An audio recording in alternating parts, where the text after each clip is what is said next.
Assalamualaikum warahmatullahi wabarakatuh. Perkenalkan, saya Lisdiana Nurfadila dengan NPM 101212220 dari kelas C6 Manajemen. Di sini saya akan menjelaskan materi tentang jenis-jenis bahasa dan pesan dalam komunikasi bisnis. Pesan dan bahasa dalam komunikasi bisnis dapat dibagi menjadi beberapa jenis. Yang pertama yaitu bahasa lisan. Bahasa lisan adalah bahasa yang digunakan secara lisan seperti percakapan atau presentasi. Bahasa lisan sangat penting dalam situasi bisnis seperti negosiasi ataupun rapat. Yang kedua ada bahasa nonverbal. Bahasa nonverbal adalah bahasa yang tidak menggunakan kata-kata seperti bahasa tubuh, ekspresi wajah, atau intonasi suara. Bahasa nonverbal sangat penting untuk situasi bisnis yang menunjukkan sikap dan emosi seseorang. Yang ketiga ada pesan langsung. Pesan langsung adalah pesan yang disampaikan secara langsung seperti presentasi ataupun percakapan dengan seseorang. Yang keempat ada pesan tidak langsung. Pesan tidak langsung adalah pesan yang disampaikan secara tidak langsung seperti melalui surat ataupun email.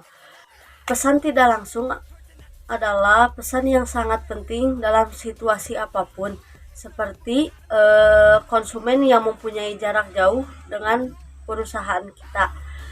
Kita bisa menyampaikannya dengan secara surat, email, ataupun telepon. Ada pula cara membuat pesan yang efektif. Untuk membuat pesan yang efektif dalam komunikasi bisnis, ada beberapa hal yang perlu dilakukan. Antara lain adalah yang ke-1, klarifikasi tujuan sebelum membuat pesan. Pastikan bahwa tujuan komunikasi jelas dan terdefinisi dengan hal baik. Yang kedua, pilih bahasa yang sesuai, pilih bahasa yang tepat untuk situasi dan pihak yang terlibat dalam komunikasi bisnis. Hindari bahasa informal dan menggunakan bahasa yang profesional dan sopan. Dan yang ketiga, gunakan bahasa yang mudah dipahami. Pastikan pesan yang disampaikan mudah dipahami oleh pihak yang menerima pesan. Ada juga contoh kasus dalam situasi bisnis, yaitu situasi bisnis meminta persetujuan dari atasan. Misalnya, contoh pesan, Pak, saya ingin mengajukan permintaan cuti selama 1 minggu, mulai tanggal 15 hingga tanggal 21 Maret. Apakah saya bisa mendapatkan persetujuan dari Anda? Yang kedua, situasi bisnis menanggapi keluhan pelanggan. Misalnya, kami meminta maaf atas ketidaknyamanan yang Anda alami dengan layanan kami. Kami akan melakukan investigasi dan memberikan solusi cepat. Terima kasih atas masukannya. Itu ada 2 contoh kasus dalam situasi bisnis.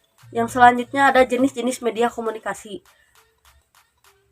Yang pertama adalah surat bisnis. Surat bisnis merupakan bentuk komunikasi tertulis yang dianggap formal dalam bisnis. Dan yang kedua, email. Email adalah bentuk komunikasi elektronik yang digunakan untuk berkomunikasi secara tepat dan efisien. Email digunakan dalam berbagai aspek bisnis seperti pemasaran, penjualan, dan juga layanan untuk pelanggan. Dan yang ketiga ada telepon. Telepon merupakan bentuk komunikasi verbal yang digunakan dalam bisnis. Telepon digunakan untuk menghubungi pelanggan, mitra bisnis, atau juga kolega. Dan yang keempat ada video konferensi. Adalah bentuk komunikasi visual yang memungkinkan individu dan tim untuk berkomunikasi secara virtual melalui video ataupun audio. Etika komunikasi bisnis. Dalam komunikasi bisnis penting untuk menjaga etika dan menjunjung tinggi nilai-nilai bisnis yang baik. Misalnya seperti keterbukaan, sampaikan informasi yang jujur dan transparan. Yang kedua, sopan santun, menggunakan bahasa yang sopan dan mempertimbangkan kepentingan pihak lain. Dan yang ketiga, ada kesetiaan, jaga kerahasiaan informasi dan komitmen pada perjanjian bisnis. Nah, untuk kesimpulan semua yang materi saya jelaskan, komunikasi bisnis yang efektif itu membutuhkan kemampuan dalam menggunakan bahasa yang tepat, pesan yang jelas, dan gaya komunikasi yang tepat. Pesan yang baik dalam komunikasi bisnis haruslah mencakup informasi yang jelas, tindakan yang jelas, dan konteks yang cukup. Nah, komunikasi bisnis juga melibatkan berbagai jenis media komunikasi yang digunakan untuk bertukar informasi dalam konteks bisnis. Seperti yang sudah saya jelaskan di sebelumnya, seperti ada telepon, pesan tidak langsung, dan juga video konferensi. Sekian penjelasan materi tentang komunikasi bisnis dan juga jenis-jenisnya. Mohon maaf bila ada kesalahan. Wassalamualaikum warahmatullahi wabarakatuh. Bye.